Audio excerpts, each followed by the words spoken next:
Do you see how broadly the Pacific is opening compared to the Atlantic? This is exactly why the knee-jerk Pangea theory exists.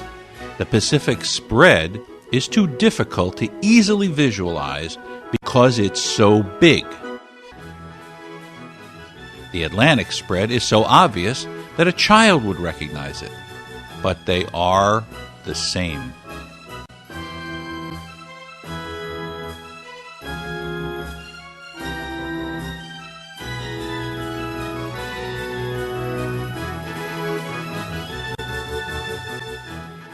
Check this map out. The Navy and others took core samples to find the ages of the sea bottom. Lo and behold, no part of the undersea was found to be much older than 70 million years old. Does that shock you? It should. It shocked the scientists. Where do they get ancient fish fossils from? From the land, like in Mississippi and Utah and France and China. Most of the undersea wasn't there 70 or 80 million years ago. The measurements of the core samples give the age of the sea floor. Newest, 10 million or so, is red. As we go back in time, we go backward in our rainbow, orange, yellow, green, blue, okay? So we bury the new sea floor back to the fault lines as dictated by color or age. 10 million years back, these are the ages of the seafloor as measured by science, and they're generally true. Earth grew. 20 million? I'm not making this information up. This map comes from the scientific community. 30 million. You can find the same map in many places on the internet. It's common knowledge. 40. The ocean bottom is from 1 year to 180 million years old. 50. 70% of it is no older than 60 million years old. 60. The upper plate, the continents, are as old as 2 billion years old and more. 70. 10 to 20 times as old as the undersea plates. The undersea plate is new and spreading at the rifts. Why does the scientific community desperately cling to and promote the idea that the ocean bottom is sliding under the continents and into a magma which is twice as dense as solid granite? A totally unsupportable and scientifically unsound idea? They have to. Or else they'd have to observe and admit that the Earth is growing. And that, viewers, is a very big deal. That would change everything in science, from the smallest particle to the whole universe. 100 years of scientific theory out the window. That's a lot to give up. It's important to remember that science and the universe should and must be easier to understand as we go back in the universe's evolution. This is an undersea map. As a kind of test for ourselves, we deemed it important to show that not only the upper plate had to fit properly together, but the undersea had to spread in a logical, reasonable pattern that we could see and understand as rational humans. Do you see those lines in the undersea which, beyond information, show direction? The direction of movement apart and away from the rifts. In fact, it's like a movement diagram, isn't it? We're moving now.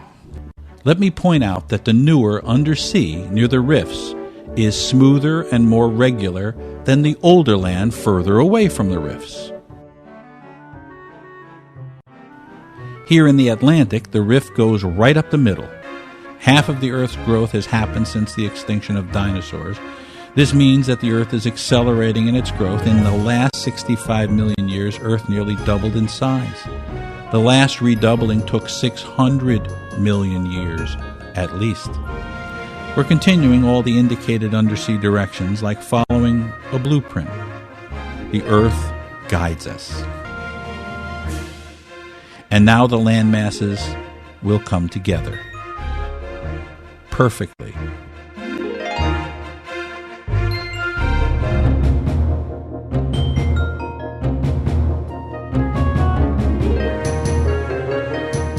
As we now go forward in time from 185 million years ago, please notice There is no subduction, no raising and lowering of land masses. There can't be. It's hell in the form of magma down there. Local raising and lowering, yes, but not on a massive basis. It can't happen. There's no turning, rotating of land masses. The land masses sit in their individual plates and don't move. The rifts open, that's all. For examining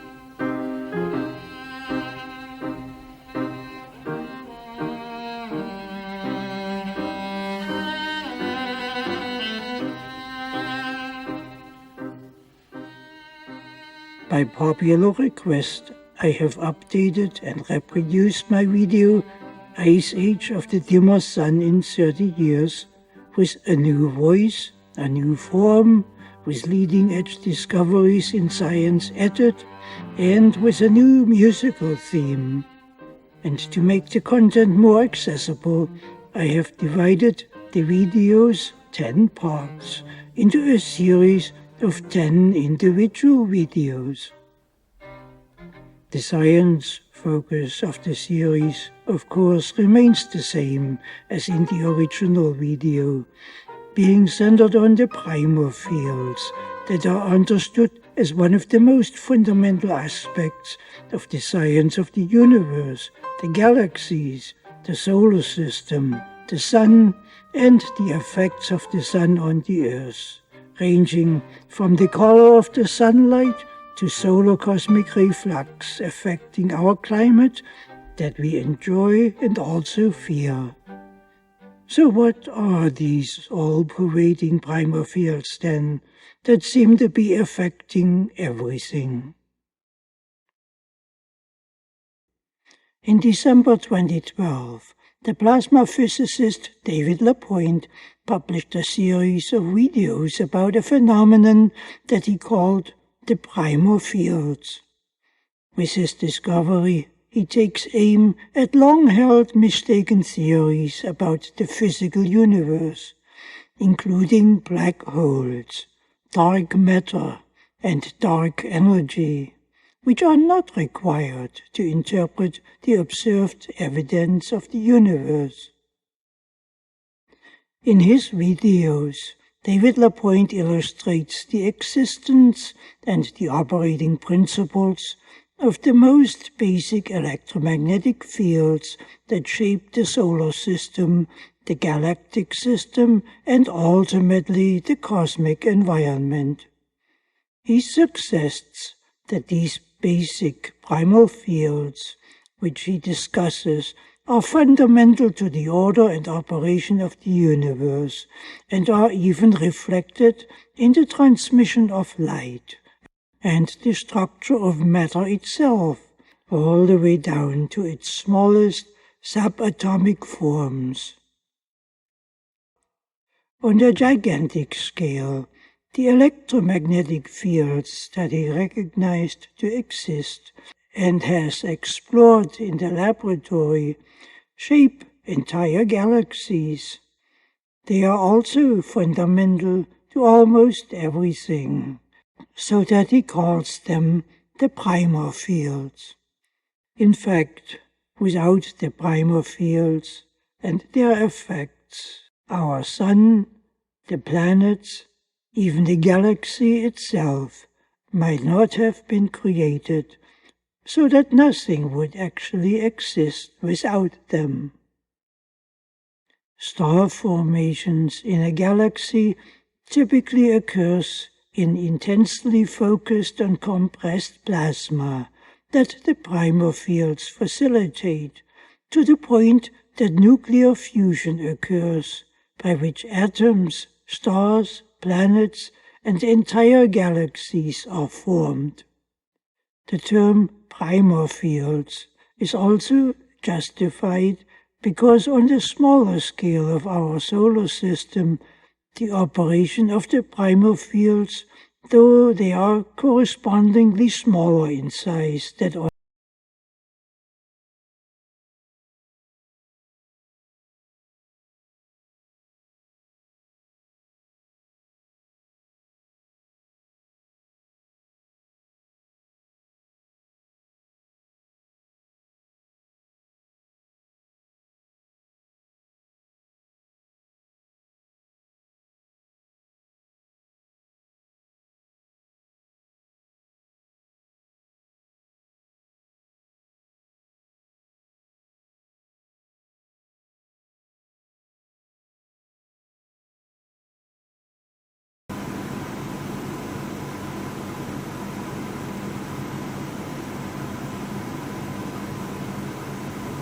So it'll be good to get this on the table.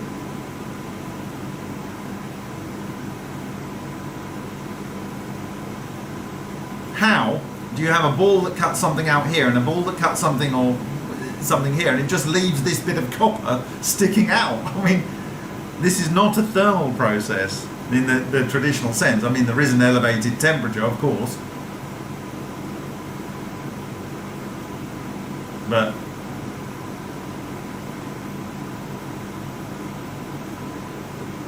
so thank you, Henk, for this, and I'm really looking forward to running some experiments with you in a number of weeks. Look at that, just amazing. I don't know, but I suspect that what we are going to see is a whole bunch of sulfur on there.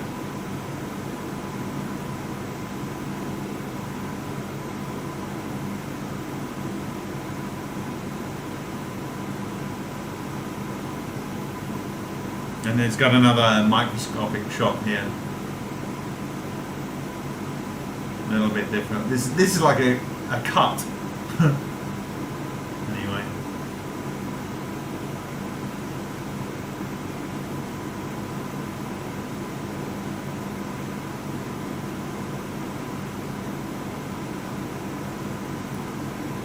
Look how sharp that edge is. Just amazing. Just amazing. How does that happen?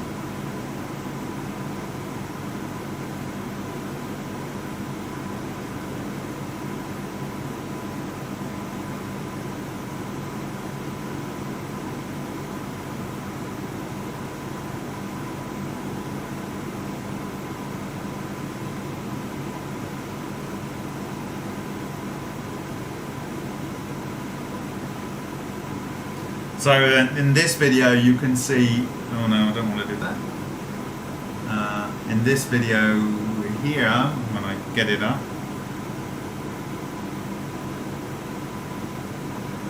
you can see the configuration and the scales.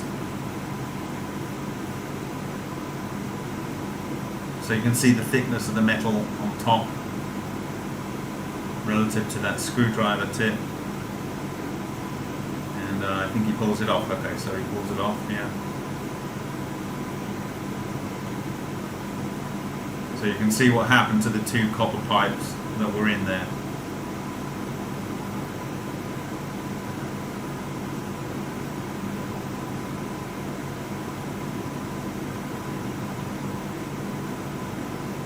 And you would imagine if the copper was getting genuinely hot, the copper pipe would just like melt and go down, but it doesn't. It's just these bits that are being consumed, these circular bits, and made these spherical balls of copper.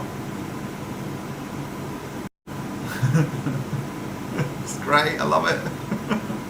Well done, Henk. Well done, Henk. Look at that. Look at that ball that's cut out there, and another one that intersected. Maybe it's the same one that shifted over, or it's a pair. Maybe this is one here and one here. It's like the actual overall structure is represented there, but really special. And you can get an idea of the scale. This is 10 millimeters, so at least a centimeter across. So within the ballpark of these smaller ball lightnings that they're discussing in this US Air Force paper. And another ball was under there and it just ate it out but left the rest of the pipe in situ. It's just hilarious. Look at that, look at that.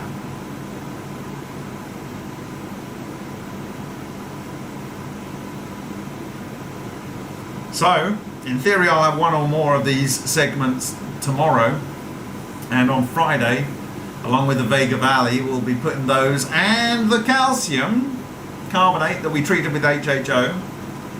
And we've got some exciting spectral data with that, which seem to produce silicon and iron, and these are elements that should be produced as predicted by the Parkhomov table when you interact this gas with calcium oxide. And it's just beautiful, just beautiful.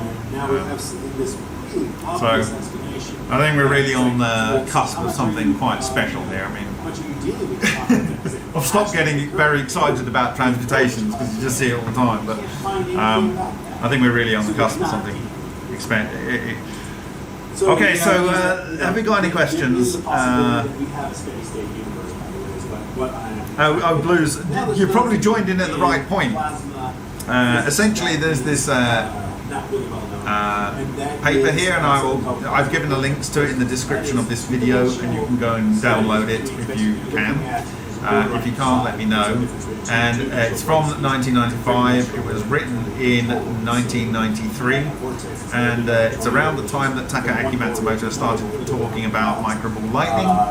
And they talk about the scales of microball, 1 centimeter to 2 centimeter. And I've just been sharing videos of technologically produced ball lightning-like structures, which seem to have been able to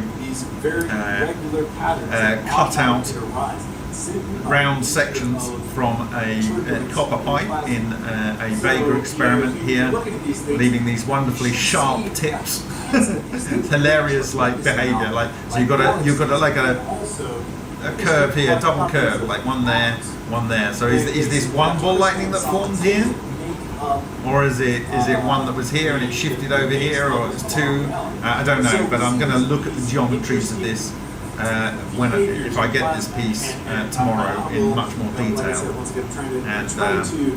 and then look at it under the SEM-EDS, assuming they'll let me put something this large under it, which they might do. But this is 10 centimeters, so 10 millimeters rather, which is in the conclusion down here. So there's something where is it? Somewhere here. Yesterday. They're talking about being able to create ball lightning of this scale.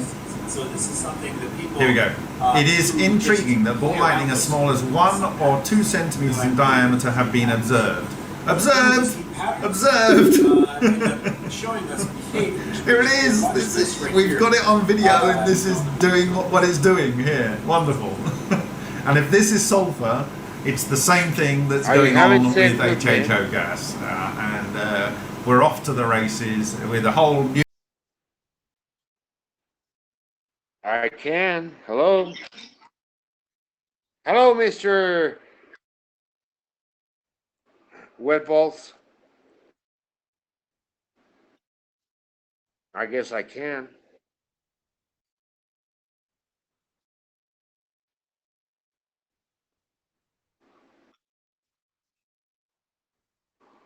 Because I'm in video, you have to accept, and then everything works. Accept video call, and then.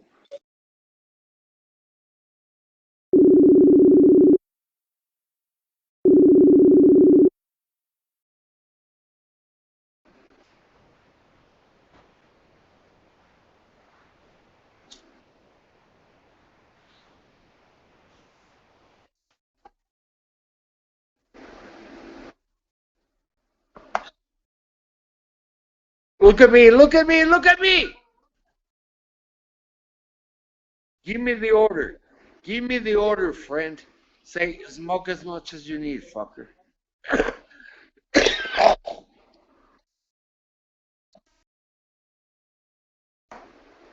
Okay, so you're also an Uncle Fucker, huh?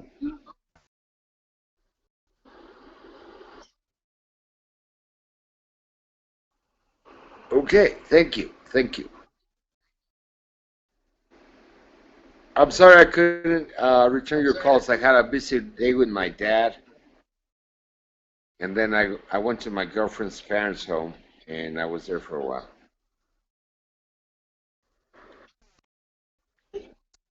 You know that uh,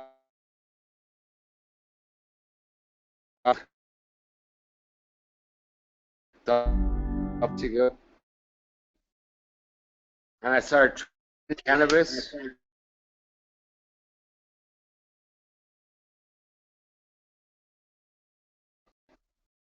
and she came back alive, and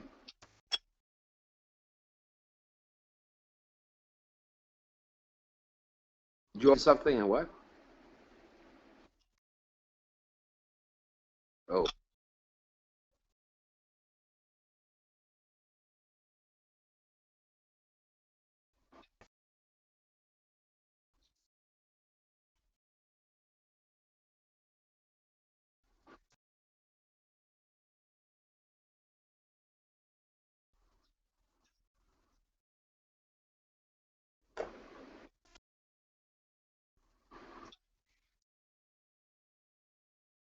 can you hear me? How's Rhonda?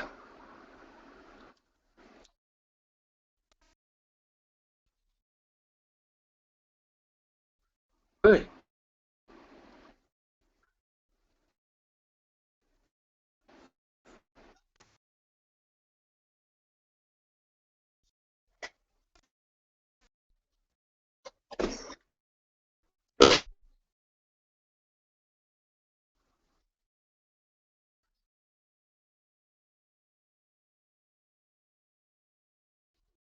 Your mate?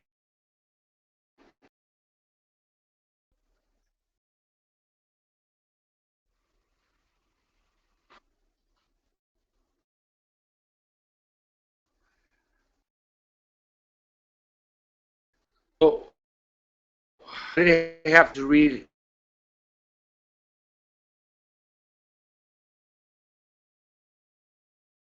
all your messages? Can you summarize that for me?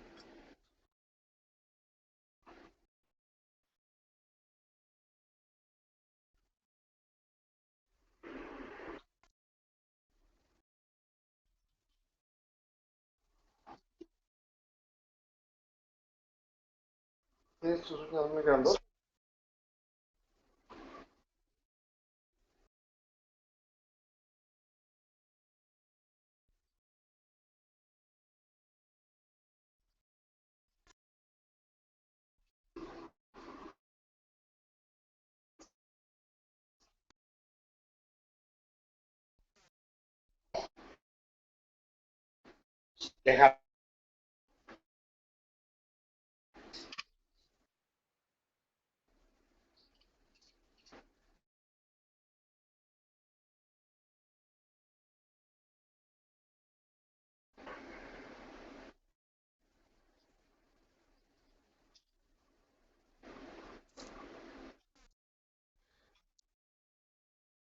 So, wouldn't Rhonda would not be like your perfect mate? She's smart.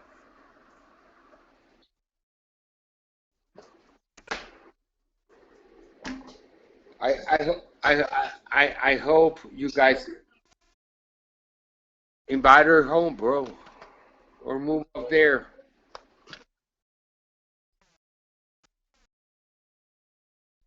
I know.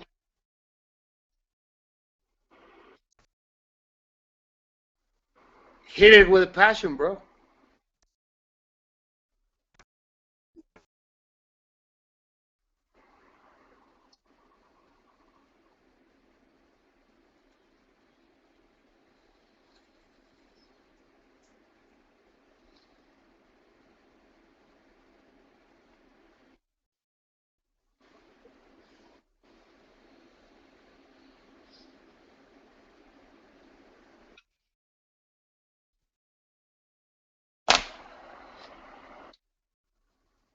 If you could summarize everything you wrote.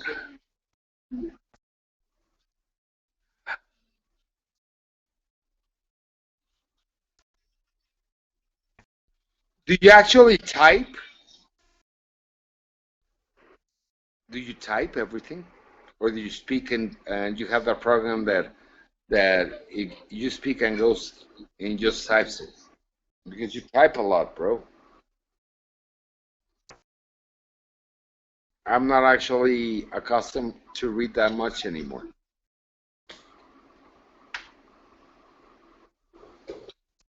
Accustomed to read that much anymore. Memes are so much better.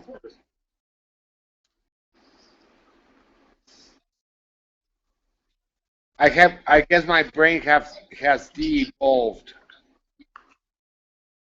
My brain has de-evolved and doesn't want to read anymore.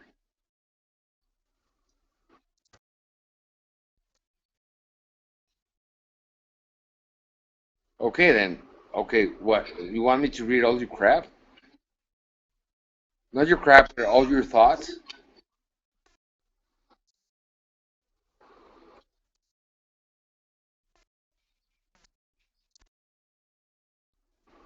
So we can save humanity. But what if it's known that only 80% are not going to listen to us? They don't have the mental stability to listen to anything that defies their belief system. So 80% are not going to listen to us. We have to learn that. We have to really feel that we don't fucking care.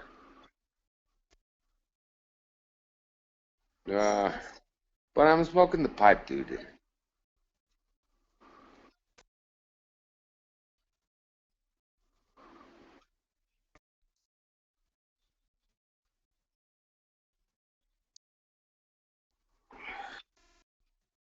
But what are we recording? My personal opinion?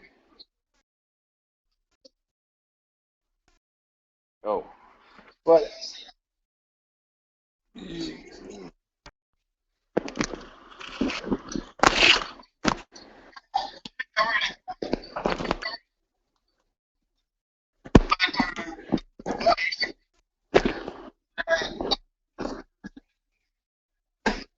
yeah, but my voice sucks, man. What do you want me to my voice for?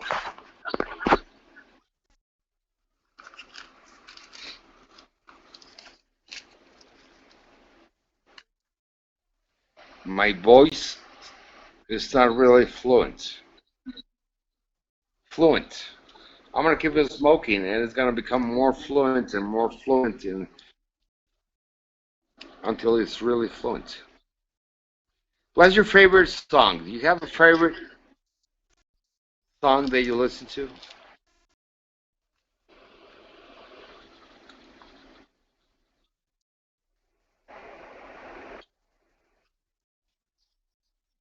Can you put one in the background?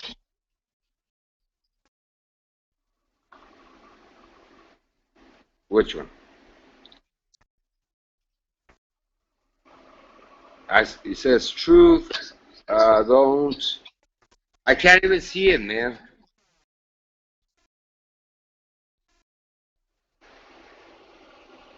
Don't do it because I can't read it.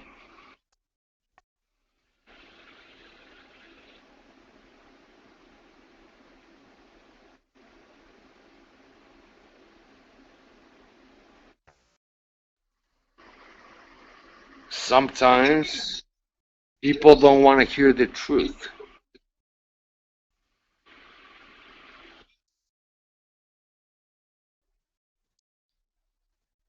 Okay,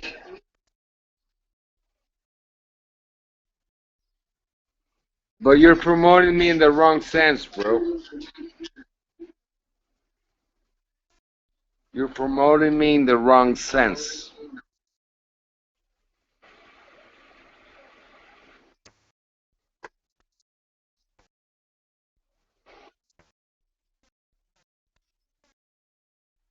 I posted it. What gives you permission to repost it?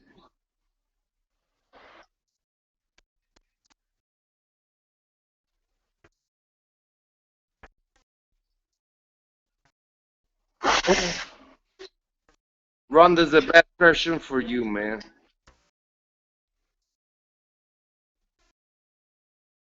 Bye.